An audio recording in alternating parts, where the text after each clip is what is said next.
لا إله إلا الله وحده لا شريك له ونشهد أن محمدا عبده ورسوله أما بعد فأعوذ بالله من الشيطان الرجيم بسم الله الرحمن الرحيم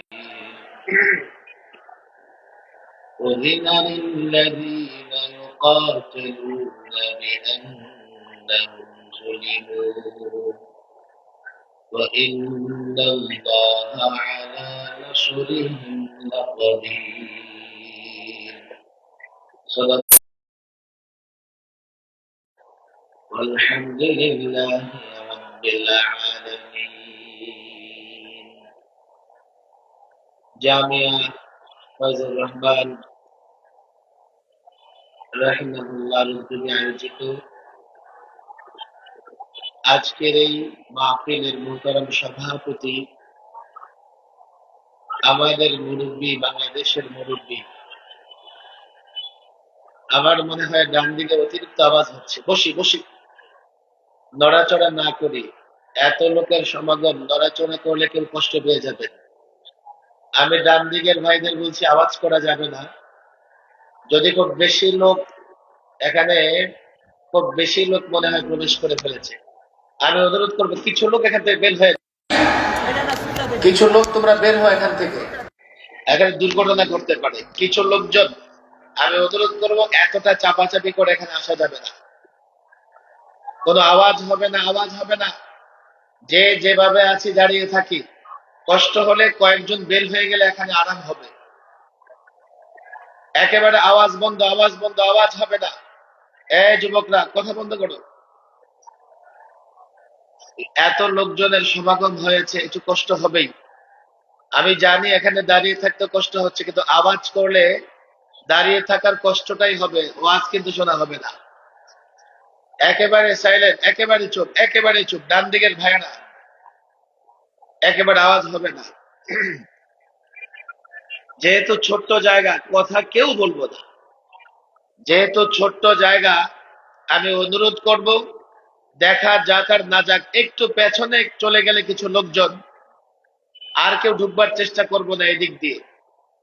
যারা পেছন দিক থেকে ঢুকেছে, আমরা চেষ্টা করব এখান থেকে বের হয়ে পেছনে থাকতে, নাও একেবারে সামনের দিক দিয়ে আসতে। আমি চাই যে এখান থেকে কোনো আওয়াজ আসবে না।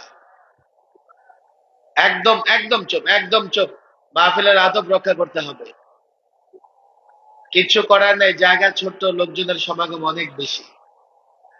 আজকের মাহফিলের যিনি সভাপতি, আমার কথা শুনতে হবে।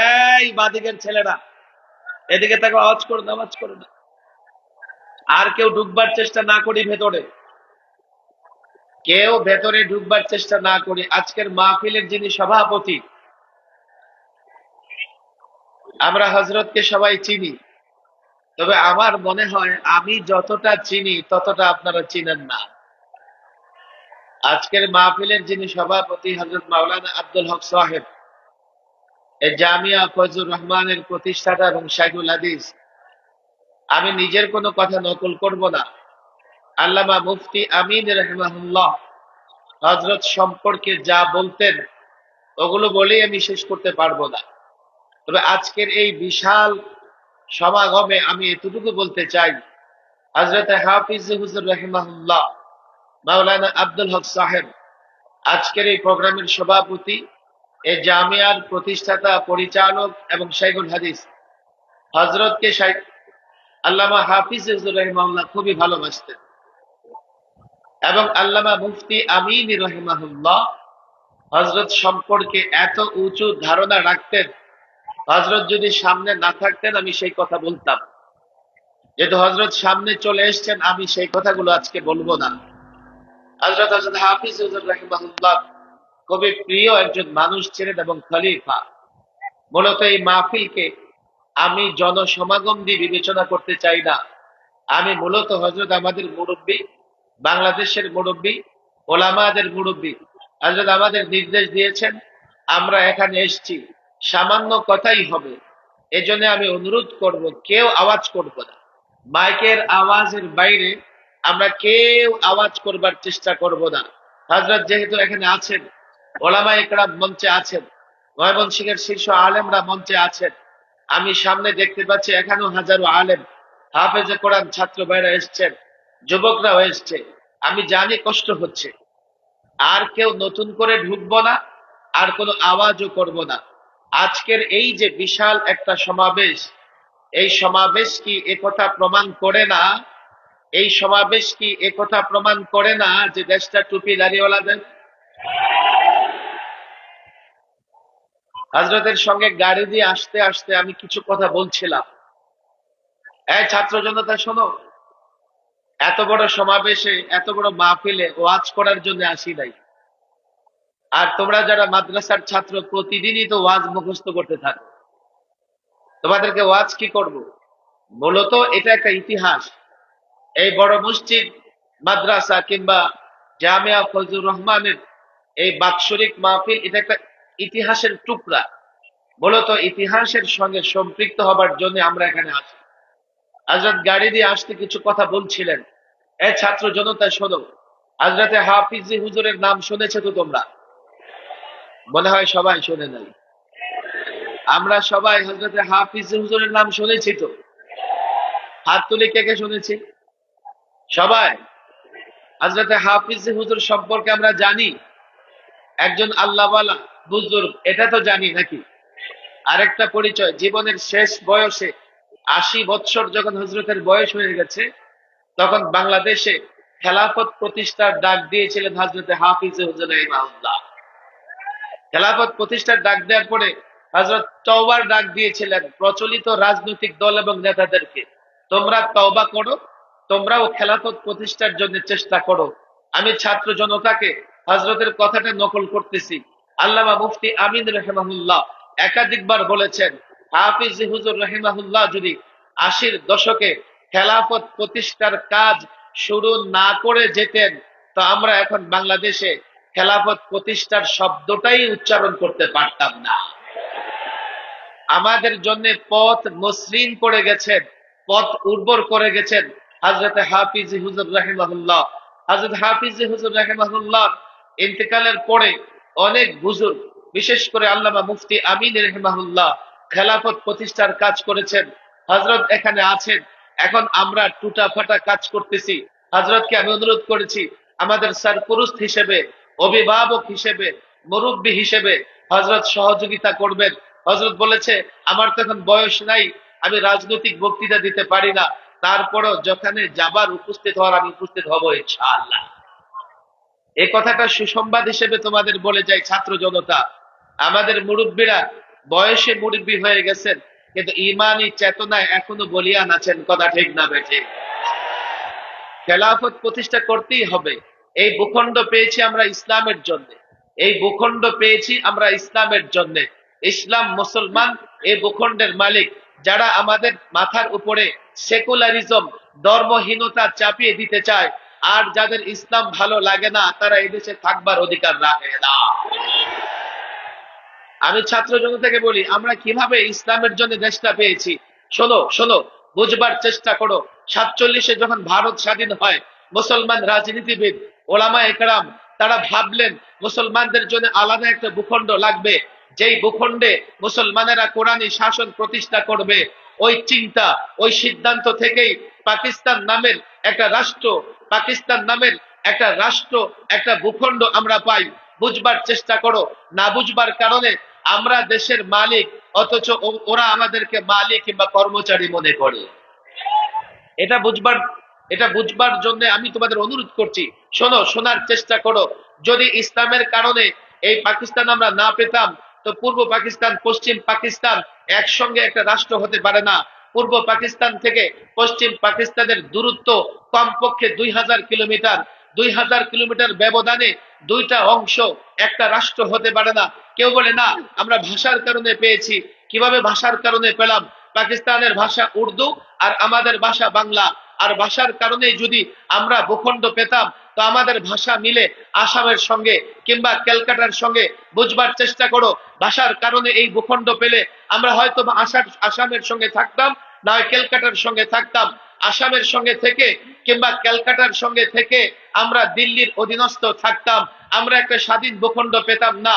পাকিস্তান নামের একটা রাষ্ট্র হয়েছে, আর এই দুইটা অংশে একটা রাষ্ট্র হয়েছে বলে বাংলাদেশের জনতা জালেমের বিরুদ্ধে, বাংলাদেশের জনতা তাদের অধিকার আদায়ের জন্য পাকিস্তানের শাসক গোষ্ঠীর বিরুদ্ধে অস্ত্র ধরেছে, লড়াই করেছে।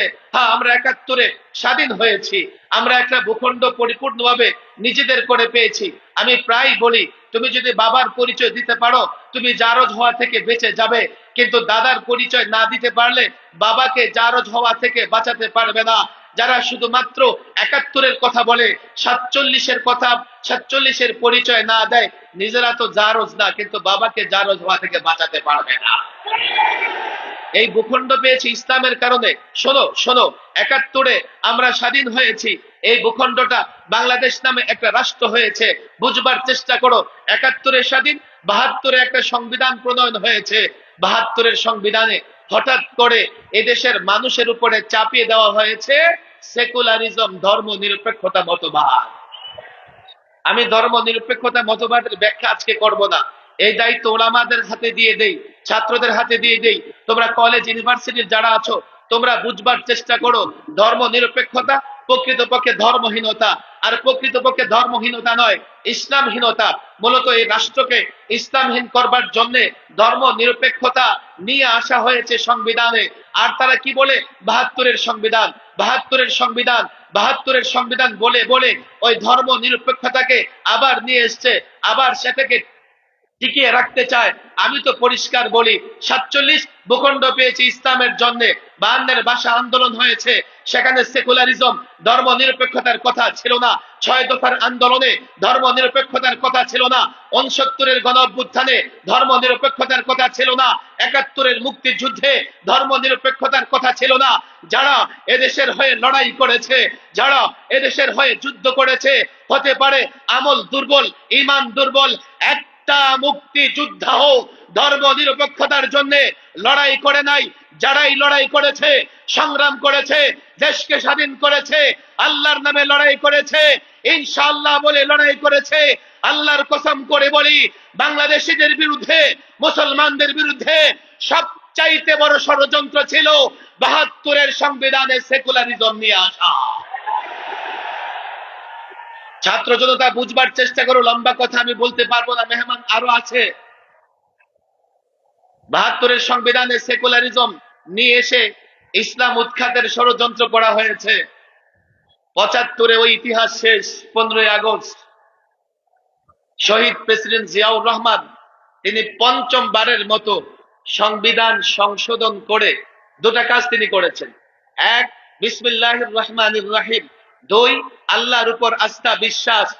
আর এর পাশাপাশি সেকুলারিজম বাদ দিয়েছেন। আমি তোমাদের যে কথা বলতে চাই, 1979-তে আমাদের সংবিধানে বিসমিল্লাহির রহমানির রহিম এসছে, আল্লাহর উপর আস্থা বিশ্বাস এসছে। 32 বছর আমাদের সংবিধানে এটা ছিল। 2011-তে এই পলাতক ফ্যাসিবাদী সরকার সংবিধান সংশোধন করে তাদের হাত কাঁপে নাই, তাদের বুক কাঁপে নাই, কারণ তারা মুনাফেক। বাংলাদেশের সংবিধান থেকে বিসমিল্লাহির রহমানির রহিম সংবিধানের বর্ডারের বাইরে দিয়ে বিকৃত অনুবাদ স্থান দিয়েছে। আর আল্লাহর উপর অবিচল আস্থা বিশ্বাসের মতো ঈমানি একটা ধারা তারা তুলে দিয়েছে। এই প্রজন্মের জানবার কথা, 32 বছর যা ছিল এই পলাতক সরকারটা বাদ দিয়েছে। এখন বাংলাদেশে একটা পরিবর্তন হয়েছে। ছাত্র জনতা আপনারা জানেন, এই পরিবর্তনের পরে এই রাষ্ট্র সংস্কারের কাজ চলতেছে। আর রাষ্ট্রের দলিল সর্বোচ্চ যে বিষয় সেটা হচ্ছে সংবিধান, এটাও সংস্কার করবার কাজ চলতেছে। আমরাও সহযোগিতা করেছি, একথা আমরা পরিষ্কার বলেছি যে এই সংবিধানে বিসমিল্লাহির রহমানির রহিম নিয়ে আসতে হবে, এই সংবিধানে আবারও আল্লাহর উপর আস্থা বিশ্বাস নিয়ে আসতে হবে।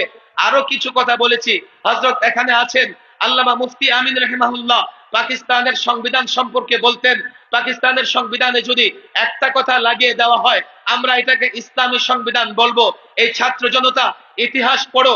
47-এ এই পাকিস্তান নামের একটা মুসলিম রাষ্ট্র গঠিত হবার পরে আলেম ওলামাদের একটাই দাবি ছিল, পাকিস্তানের সংবিধান হবে কোরআন, ইসলামী সংবিধান রচনা করতে হবে। 47-এর পরে মুসলমানদের নেতা যারা শাসক গোষ্ঠী, তারা সংবিধান কোরআনের আলোকে রচনা করে নাই, বরং একবার তারা এই মুসলমানদের দাবিকে প্রত্যাখ্যান করবার জন্য বলে দিল, আপনারা একযোগ হয়ে সংবিধানের জন্য প্রস্তাবনা পেশ করেন। আল্লামা মুফতি আমিন রাহিমাহুল্লাহ একাধিকবার বলেছেন, বাংলাদেশের সমস্ত পাকিস্তানের সকল ওলামা ইকরাম মিলে 22 দফা সংবিধান সংশোধনের প্রস্তাব দিয়েছিলেন, কিন্তু ওই শাসক গোষ্ঠী পাকিস্তানের মানে নাই। আল্লামা মুফতি আমিন রাহিমাহুল্লাহ বলতেন, একটা ধারা লাগায় দাও। সেই কি ধারা? সেই ধারা হচ্ছে, এই সংবিধানের যেখানে যা কিছু থাকুক না কেন, কোরআন সুন্নাহর সঙ্গে সাংঘর্ষিক কোনো কিছু গ্রহণযোগ্য হবে না। আমি আল্লামা মুফতি আমিন রাহিমাহুল্লাহর সুর ধরে আমি সংবিধান সংস্কার কমিশনকে বলেছে, আপনারা একটা কাজ করবেন, এই সংবিধানের কোথাও এই কথাটা উল্লেখ করে দেবেন। তারা বলে কি, হুজুর এটা কি করে সম্ভব? আমি বলি, কেন সম্ভব নয়? প্রত্যেকটা রাজনৈতিক দল নির্বাচনের আগে তাদের নির্বাচনী ইশতিহার ঘোষণা করে। নির্বাচনের ইশতিহারে একটা কথা কিন্তু পরিষ্কার বলে যে আমার দল ক্ষমতায় গেলে কোরআন সুন্নাহ বিরোধী আইন করা হবে না। বলে কি বলে না? তাহলে এদেশের প্রত্যেকটা রাজনৈতিক ব্যক্তিত্ব দল একমত যে তারা কোরআন সুন্নাহ বিরোধী করবে না। এর মানে কোরআন সুন্নাহ বিরোধী কোনো কিছু করা হলে গ্রহণযোগ্য হবে না। যে কথায় রাজনৈতিক দলগুলো একমত, সেটাই তো সংবিধানে থাকবে। কথা ঠিক না বেঠিক? আমি আরেকটা কথা বলেছি, শেষ নবী, আখির নবী মুহাম্মদ আরবি বিশ্ব নবী সাল্লাল্লাহু আলাইহি ওয়াসাল্লাম, তার সম্পর্কে যারা কটূক্তি করবে, এই কটূক্তি হবে সর্বোচ্চ অপরাধ। আমারে বলে কি, এটা তো আমরা বিশ্বাস করি, কিন্তু সংবিধানে আসার দরকার আছে। আমি বললাম, সেকুলারিজম যারা বিশ্বাস করে তাদের জন্য তো সেকুলারিজম সংসদে সংবিধানে আসার দরকার আছে। আমাদেরটা আসলে সমস্যা, তাদেরটা আসলে সমস্যা না।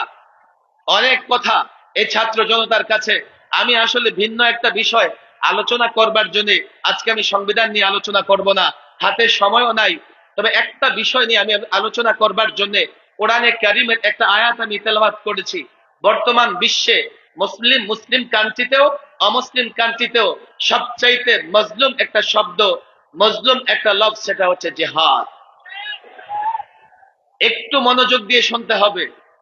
জেহাদ নিয়ে বাড়াবাড়ি এবং জেহাদ নিয়ে ছাড়াছাড়ি, জেহাদ শব্দের ভুল ব্যাখ্যা, জেহাদ শব্দের নানা ধরনের ব্যাখ্যা দাঁড় করিয়ে এই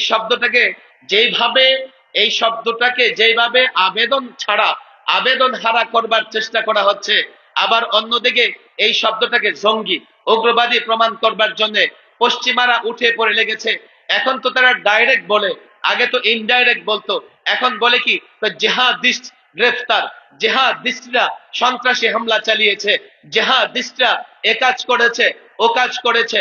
আমি 3 মেয়াদে এই ফ্যাসিস্ট সরকারের আমলে 3 মেয়াদে আল্লামা মুফতি আমিন রাহিমাহুল্লাহর নেতৃত্বে আন্দোলন করতে গিয়া 11তে এবং হেফাজতের আন্দোলন করতে গিয়ে 13, 14, এবার মোদি বিরোধী, মূর্তি বিরোধী আন্দোলন করতে গিয়ে 21, 22, 23-এর একটা অংশ সরকারি মেহমানখানায় ছিলাম। আমি জেলখানায়, বিশেষ করে কাশিমপুর হাই সিকিউরিটিতে যত ব্যক্তি আছে, জঙ্গি সংগঠন হোক আর জিহাদি সংগঠন হোক, সন্ত্রাসী সংগঠন হোক আর রাজনৈতিক দলের নেতা নেতৃবৃন্দ হোক, সবার সঙ্গে আমার সাক্ষাৎ হয়েছে। আমি দেখেছি কাশিমপুর হাই সিকিউরিটিতে একটা ভবন আছে যেখানে ওই জেহাদিস্টদের ধরে ধরে বন্দী করা হয়, এমনকি সেখানে হেফজখানার ছাত্রও আছে। জিহাদ শব্দটা একটা মুসলিম শব্দ। তারা এই শব্দটার ব্যাখ্যায় সন্ত্রাস কিংবা জঙ্গিবাদকে দাঁড় করাতে চায়।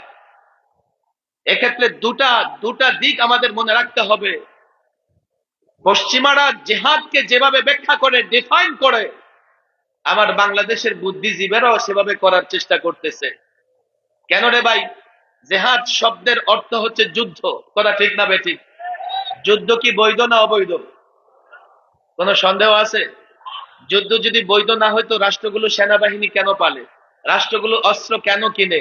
আর যে রাষ্ট্রের হাতে যত অত্যাধুনিক অস্ত্র, সে তত বেশি মাতাব্বরি কি করে করে? তাহলে বোঝা গেল যুদ্ধ বৈধ। তো যুদ্ধ যদি বৈধ হয়, জিহাদ অবৈধ কেন হবে? যুদ্ধ যদি সন্ত্রাস না হয়, জিহাদকে সন্ত্রাস কেন বলা হবে? কথা ঠিক না বেঠিক? তারা বলবে কি, হুজুর তো আপনারা যুদ্ধ বলেন, জিহাদ কেন বলেন? বুঝবার চেষ্টা করো। আপনারা যুদ্ধ শব্দ ব্যবহার করলেই তো হয়, জিহাদ শব্দ ব্যবহার করে ছেড়ে দেন, আপনাদের জঙ্গি বলবে না। দেখো, তোমরা গত 16 বছরে যে স্লোগান দিতে পারোনি, কলেজ ইউনিভার্সিটির ছেলেরা সেই স্লোগান দেখিয়ে দিয়েছে। কি সেটা? পা চাটলে সঙ্গী, আর না চাটলে জঙ্গি। আবার তাদের হাতে একটা মেশিন ছিল, তাদের মানলে আপনি এই মেশিনে ঢুকে আপনাকে মুক্তিযোদ্ধা বানিয়ে ফেলবে। আর তাদেরকে মানবেন না তো আপনাকে তারা উপাধি দিয়ে দিবে রাজাকার। কথা ঠিক না বেঠিক? একটু বুঝবার চেষ্টা করো। অনেক মিডিয়া এখানে আছে, শিক্ষিত সমাজ আছে, মাদ্রাসার ছাত্ররা তোমরাও এখানে আছো।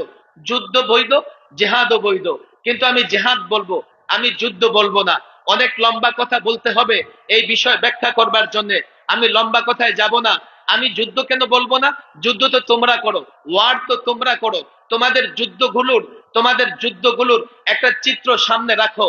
জেনেভা কনভেনশনে অনেক নীতিমালায় পশ্চিমা রাষ্ট্রগুলো স্বাক্ষর করেছে, তারপরেও কিন্তু যুদ্ধের নামে সন্ত্রাস বন্ধ হয় নাই। তোমাদের যুদ্ধ, ইসলামের যুদ্ধ, দুইটা দুই পাশে রেখে কম্পেয়ার করো, তুলনা করো। তোমরা যুদ্ধ করতেছো, আমেরিকা যুদ্ধ করতেছে, ভারত যুদ্ধ করতেছে, রাশিয়া যুদ্ধ করতেছে, চায়না যুদ্ধ করতেছে। এই যুদ্ধগুলো দেখো, তারা যতই জেনেভা কনভেনশনে নীতিমালা পাশ করুক না কেন, তাদের যুদ্ধে নারী নিরাপদ নয়, তাদের যুদ্ধে শিশু নিরাপদ নয়, তাদের যুদ্ধে অযোদ্ধারা নিরাপদ নয়, তাদের যুদ্ধে আবাসিক এলাকার লোকজন নিরাপদ নয়, তাদের যুদ্ধে হাসপাতাল নিরাপদ নয়। ইসরায়েলিরা হামাসের বিরুদ্ধে যুদ্ধ করতেছে, হামাস তাদের বিরুদ্ধে যুদ্ধ করতেছে, করো, সমস্যা কি? কিন্তু ইসরায়েলিরা এখন পর্যন্ত হাজার হাজার শিশু হত্যা করেছে, নারী হত্যা করেছে। এটা হচ্ছে তোমাদের যুদ্ধ। তোমরা হাসপাতালে বোমা মেরে, সিরিয়ায় হচ্ছে হাসপাতালে বোমা মেরে রোগী পর্যন্ত খতম করে ফেলো। তোমাদের হাতে রোগী নিরাপদ নয়, তোমাদের হাতে নারী নিরাপদ নয়। এগুলো তোমাদের যুদ্ধ, এগুলো যুদ্ধ। একদিকে যুদ্ধ, আরেকদিকে সন্ত্রাস। একদিকে যুদ্ধ, আরেকদিকে সাম্রাজ্যবাদী শক্তিরা তাদের সাম্রাজ্য বিস্তৃত ঘটাবার জন্য এই কাজগুলো করে। অন্যদিকে জিহাদ রাখো, রাসূলুল্লাহর জিহাদ দেখো। রাসূলুল্লাহ নিজে 27টা জিহাদে, 27টা যুদ্ধে অংশগ্রহণ করেছেন। আল্লাহর কসম করে বলি, বদর থেকে নিয়ে এই পর্যন্ত মুসলিম শাসক মুজাহিদরা যেখানে লড়াই করেছে, নারী নিরাপদ, শিশু নিরাপদ। তোমাদের হাতে নারী নিরাপদ নয়। আমেরিকান ফৌজ ইরাকে হাজার হাজার নারী ধর্ষণ করেছে। তোমাদের শেষটা হচ্ছে নারী ধর্ষণ, তোমাদের শেষটা হচ্ছে মানুষ হত্যা, মানবতা হত্যা, মানব অধিকার ধ্বংস করা। আল্লাহর কসম করে বলি, ইসলাম সুন্দর, ইসলামের ইবাদত সুন্দর, ইসলামের মুআমালাত সুন্দর, ইসলামী সিয়াসত সুন্দর, ইসলামী খেলাফত সুন্দর। বলবো যুদ্ধ বলতে পারো না।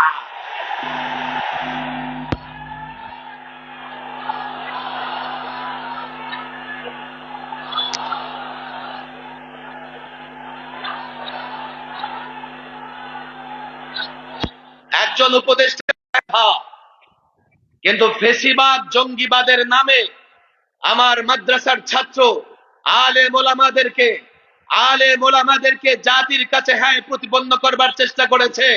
আমাদের ভয়ের জায়গা এটা, আবারও যেন জঙ্গিবাদের নামে কোন মাদ্রাসা ছাত্রকে গ্রেফতার করা না হয়। আমি যে আয়াত তেলাওয়াত করেছি, উযিনা লিল্লাযীনা ইউকাতালুনা বিআন্নাহুম যুলিমু, আল্লাহ জিহাদের অনুমতি কেন দিয়েছেন? আমাদের সামনে ইতিহাস আছে, সিরাত আছে। মক্কাতুল মুকাররমায় এক এক মুসলমানের উপরে কতটা টর্চার করা হয়েছে, কতটা নির্যাতন করা হয়েছে। বেলালে হাবশি থেকে সুমাইয়া পর্যন্ত এক একজনের উপরে কতটা কতটা নির্মম টর্চার করা হয়েছে। শেষ পর্যন্ত রাসূল আরবি মুহাম্মদ সাল্লাল্লাহু আলাইহি ওয়াসাল্লাম তিনিও মক্কায় থাকতে পারেন নাই, মদিনায় চলে গেছেন। এরপরে আল্লাহ তাবারক ওয়া তাআলা মদিনা রাষ্ট্রের নিরাপত্তা, মুসলমানদের নিরাপত্তা, মুসলমানদের ইজ্জত আবরু নিরাপত্তার জন্য জিহাদের বিধান দিয়েছেন। এর মানে স্পষ্ট, বিআন্নাহুম যুলিমু, জিহাদ কি জিনিস, জিহাদ কি জিনিস, জিহাদ হচ্ছে মাজলুমের জালেমের বিরুদ্ধে প্রতিরোধ যুদ্ধ। জিহাদ হচ্ছে মাজলুমের জালেম থেকে অধিকারের যুদ্ধ। জিহাদ হচ্ছে মুসলিম রাষ্ট্র সুরক্ষার যুদ্ধ। জিহাদ হচ্ছে মা বোনদের ইজ্জত রক্ষার যুদ্ধ। জিহাদ হচ্ছে সন্ত্রাস দমনের যুদ্ধ। পশ্চিমারা এই জিহাদি চেতনাকে ধ্বংস করবার জন্য জিহাদিস্ট, ইসলামী জঙ্গিবাদ, ইসলামী সন্ত্রাসবাদ এগুলো বলে চিৎকার করে। আল্লাহর কসম আমি তো বলেছি তালেবানদের বিরুদ্ধে তারা সেই ভাষায় চিৎকার করেছে। আর যখন তালেবানরা প্রতিরোধ যুদ্ধে চূড়ান্ত পর্যায়ে উপনীত হয়েছে, গামছা লুঙ্গি নিয়ে তারা পালাবার পথ খুঁজে পায় না। ইসলামের জিহাদ পবিত্র। আল্লাহর কসম করে বলি, ইসলামের জিহাদ হচ্ছে মানব অধিকার রক্ষা করবার জন্য যুদ্ধ। ইসলামের জিহাদ হচ্ছে নারীর সম্ভ্রম রক্ষা করবার জন্য। আল্লাহর কসম করে বলি, আমরা যখন যুদ্ধের কথা বলি, আমরা যখন জিহাদের কথা বলি, দেশ প্রেমিক হয়ে থাকলে, মুসলমান হয়ে থাকলে তোমাদের ভয়ের কোনো কারণ নাই। এই মাদারেসে কওমিয়ার ছাত্র, শিক্ষক, টুপি দাড়িওয়ালা জিহাদের চেতনা এই জন্যই লালন করে। কখনো যদি আমার ভূখণ্ড আক্রান্ত হয়, আমার ইসলাম আক্রান্ত হয়, আল্লাহর কসম করে বলি, সর্বাগ্রে যারা জিহাদি চেতনায় ময়দানে ঝাঁপিয়ে পড়বে মাদারেসে কওমিয়ার ছাত্র, শিক্ষক, টুপি দাড়িওয়ালারা।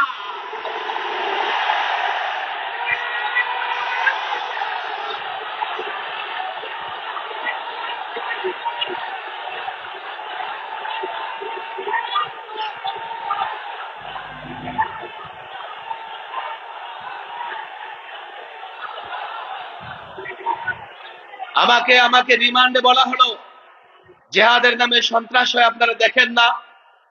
আমি বললাম গণতন্ত্রের নামে ফেসিবাদ হয়, এটা তোমরা দেখো না। গণতন্ত্রের নামে কেউ যদি ফেসিবাদ কায়েম করে, তোমরা তো গণতন্ত্রকে দোষারোপ করো না। আমার শিক্ষিত সমাজ, আমি তোমাদের স্পষ্ট বলি, গণতন্ত্রের নামে যদি কেউ ফেসিবাদ কায়েম করে, তোমরা গণতন্ত্র পুনরুদ্ধার করো, গণতন্ত্রের বিরুদ্ধে বলো না। জিহাদের নামে যদি কোথাও কেউ সন্ত্রাসী কর্মকাণ্ড করে, সেই সন্ত্রাসী কর্মকাণ্ড যে করবে সে দায়ী। জিহাদ কেন দায়ী হবে? আমরা তো জিহাদকে পুনরুদ্ধার করবো ইনশাআল্লাহ। অনেক কথা, হাতে সময় কম, মাঠে আওয়াজও হবে না। আমি কিছু বিষয় ব্যাখ্যা করবার জন্য এখানে দাঁড়িয়েছি। ভালো করে বুঝবো, এই বুঝো, প্রশাসনের লোকেরা বুঝো। আমি অন্তর্বর্তীকালীন সরকারের উপদেষ্টাদেরও বলেছি, আওয়ামী লীগ, বিগত পলাতক সরকার, হাসিনা সরকার, তারা পশ্চিমাদের ভাষায়, ইহুদিদের ভাষায় কথা বলেছে। আর ইহুদিদের ভাষা হচ্ছে মুসলমান ধ্বংস করবার জন্য, মুসলমানকে খতম করবার জন্য। জিহাদি চেতনা তাদের ভেতর থেকে দূর করে দিতে হবে। তোমরা যুক্তি চাও, আমি যুক্তি দিয়ে দিচ্ছি। তোমরা প্রমাণ চাও, আমি প্রমাণ দিয়ে দিচ্ছি। এই পৃথিবীতে সন্ত্রাসের সূচনা হয়েছে ইহুদিদের হাত ধরে। তারা নবীদের হত্যা করেছে, রসুলদের হত্যা করেছে। মিস্টার হিটলার 60 লক্ষ ইহুদি হত্যা করবার পরে সে কিছু ইহুদি রেখে দিয়ে গিয়ে বলে গেছে, একথা আমি সব ইহুদি মেরে ফেলতাম, কিন্তু এই জন্য মারলাম না, ভবিষ্যৎ প্রজন্ম যাতে বুঝতে পারে ইহুদিরা কি জিনিস। সন্ত্রাস করেছে ইহুদিরা, জঙ্গিবাদের সূচনা করেছে তারা। আর তারা এখন সেই বিষয়, তাদের সন্ত্রাসী চিন্তা চেতনা শাসক গোষ্ঠী দ্বারা আমার মাদ্রাসার ছাত্রদের উপরে চাপিয়ে দিতে চায়। দুটা বিষয় মনে রাখবেন, জিহাদের বিষয় ছাড়াছাড়ি করলে ঈমান থাকবে না। যদি বলেন কেউ বাড়াবাড়ি করে, ঠিক আছে, যে বাড়াবাড়ি করে এই দায় তার। আমি কেন এই দায় নেব? মাদ্রাসার ছাত্ররা কেন এই দায় নিবে? আল্লামা মুফতি আমিন রাহিমাহুল্লাহ একাধিকবার বলেছেন, যখনই আলেম ওলামারা তাদের কোনো ইস্যু নিয়ে মাঠে নামে, তখনই একদল আছে জঙ্গিবাদের স্লোগান তোলে। এক উপদেষ্টা যখন এই কথা বললেন, জঙ্গিবাদের আশ্রয় প্রশ্রয় দিবেন না, আমার ভেতরে একটা ভয় কাজ করেছে। কেননা আলেম ওলামারা এখন অনেক দাবি জানাচ্ছে, আর এই দাবি জানানোর অধিকার আলেমদের আছে। 16 বছরে আলেমরা যত টর্চার সহ্য করেছে, অন্যরা এতটা টর্চার সহ্য করে নাই। আমি তো বলি, এই যে ফেসিবাদের পতন হয়েছে, 53 বছরের বাংলাদেশে অনেক ক্ষমতার পালাবদল হয়েছে, কিন্তু কাউকে পালাতে হয় নাই। আলেমদের উপর জুলুম করেছে, তারা ক্ষমতা ছেড়ে পালাতে বাধ্য হয়েছে। আলেমদের উপর কতটা জুলুম করেছে। আজকে এই মজলিসে মজলুম আলেম মাওলানা আলী হাসান উসামা, মুফতি হারুন ইজহার এবং আসতেছেন মাওলানা মামুনুল হক। আমি নিজেও 2.5 বছর পর্যন্ত জেলে ছিলাম। এক একটা আলেমের উপর এত টর্চার করা হয়েছে। 2.5 মাস আমি রিমান্ডে ছিলাম। আমাদেরকে পরিবার থেকে বিচ্ছিন্ন করা হয়েছে। জেলের ভেতরে ফাঁসির সেলে 24 ঘন্টা একটা কামরায় তালাবদ্ধ করে রাখতো। আলেমদের সঙ্গে তার পরিবারকে বিচ্ছিন্ন করা হয়েছে। আলেমদের পরিবারের উপরও টর্চার করা হয়েছে। 5ই আগস্ট পর্যন্ত এই আন্দোলন সংগ্রামে সবচাইতে বেশি ভূমিকা রেখেছে আলেমরা। 5ই আগস্টে, জুলাইতেও কমপক্ষে 92 জন মাদ্রাসার শিক্ষার্থী রক্ত দিয়েছে। কথা তো আমরা বলবোই। দেশ মেরামত করলে পরামর্শ আমরা দিবই। দেশ সংস্কার করলে পরামর্শ আমরা দেবই। তোমাদের কেন ভালো লাগবে না? তোমাদের অবদান কি? রক্ত দিয়েছি আমরা, জেল খেটেছি আমরা। 2012-তে গৃহবন্দী থাকা অবস্থায় আল্লামা মুফতি আমিন রহিমাহুল্লাহর ইন্তেকাল হয়ে যায়। শাপলা চত্বরে 2.5 লক্ষ বুলেটে এক এক হাফেজে কোরআনের সিনাকে জাজরা করে দেওয়া হয়। বিবাড়িয়াতে এই 21-এ 16 জন তাজা প্রাণকে গুলি করে রাস্তায় ফেলে রাখা হয়। হাটহাজারী মাদ্রাসার সামনে 4টা তাজা প্রাণকে গুলি করে ফেলে রাখা হয়। রক্ত আমরা দিয়েছি, ফ্যাসিবাদের বিরুদ্ধে সংগ্রাম আমরা করেছি। 5ই আগস্টে পরিবর্তন হয়েছে, রাষ্ট্র মেরামত করতে হবে। আমরা চাই আমরাও সেই মেরামতে অংশীদার, আমরাও সেই সংস্কারের সঙ্গে থাকব। জঙ্গিবাদের দুয়া তোলে কেউ যদি কোথাও কোন ধরনের আমাদের দাবিকে দমন করবার চেষ্টা করে, তাদের আমরা দমন করে ছাড়ব। নানা রকমের ষড়যন্ত্র হয়।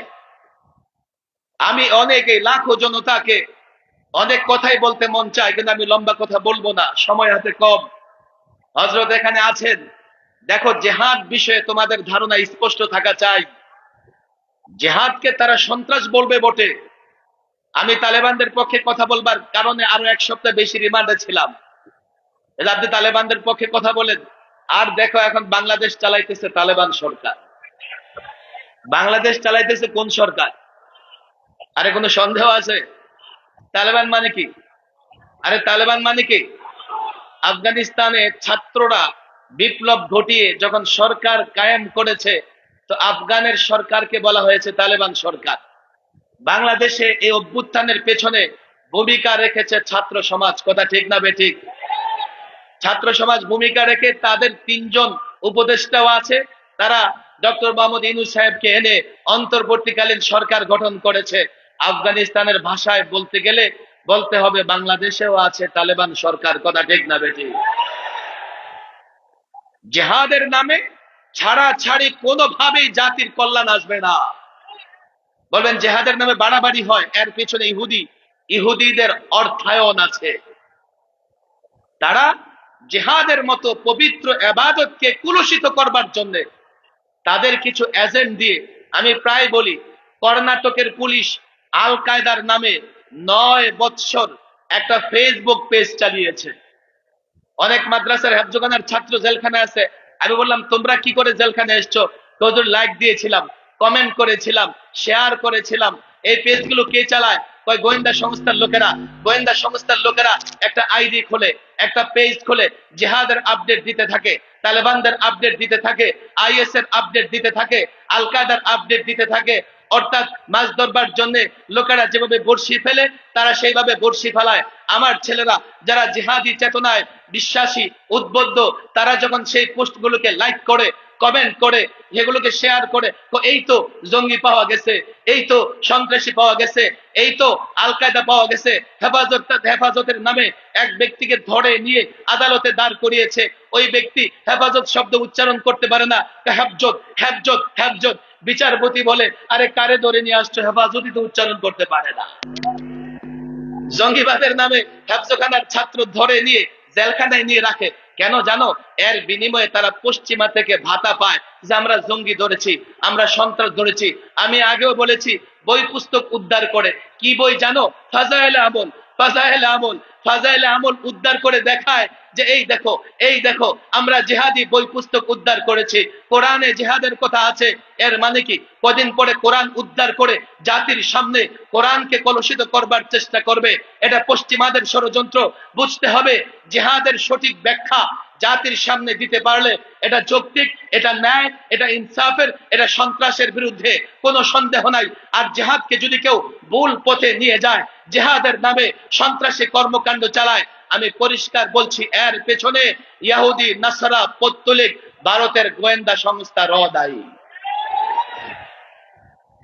ছাত্র জনতাকে কিছু কথা এই জন্যই বলি, রাষ্ট্র এখন মেরামতের কাজ চলতেছে, আর আমরা পরিষ্কার প্রস্তাবনা পেশ করেছি এই রাষ্ট্রের মেরামত যেন এমন না হয় যে আমাদের আবার আন্দোলন করা লাগে, আমাদের কোথাও আপত্তি তোলা লাগে। রাষ্ট্র মেরামত হচ্ছে, একটা পরিবর্তন হয়েছে, তবে এই পরিবর্তনটা চূড়ান্ত পরিবর্তন নয়। কেন জানো? পরিবর্তনের আগে একটা স্লোগান ছিল বৈষম্য দূর করতে হবে। এই বৈষম্য দূর করবার জন্য, কোটা মুক্ত বাংলাদেশ করবার জন্য একটা পরিবর্তন হয়েছে। এই পরিবর্তনের পরে যারা দায়িত্ব নিয়েছে ইনশাল্লাহ তারা হয়তোবা মেরামত করবে।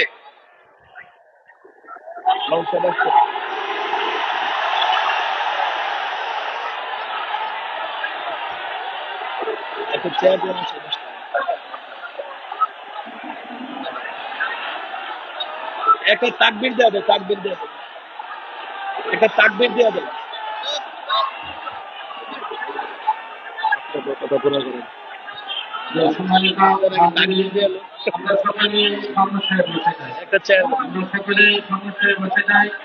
ইতিমধ্যে মঞ্চের কাছে বানান করেছেন আজকের এই মুবারক মাহফিলে প্রধান আকর্ষণ শেখুল হাদিস আল্লামা আসিফুল হক রহমাতুল্লাহি আলাইহির সুযোগ্য সাহেব প্রধান শেখুল হাদিস।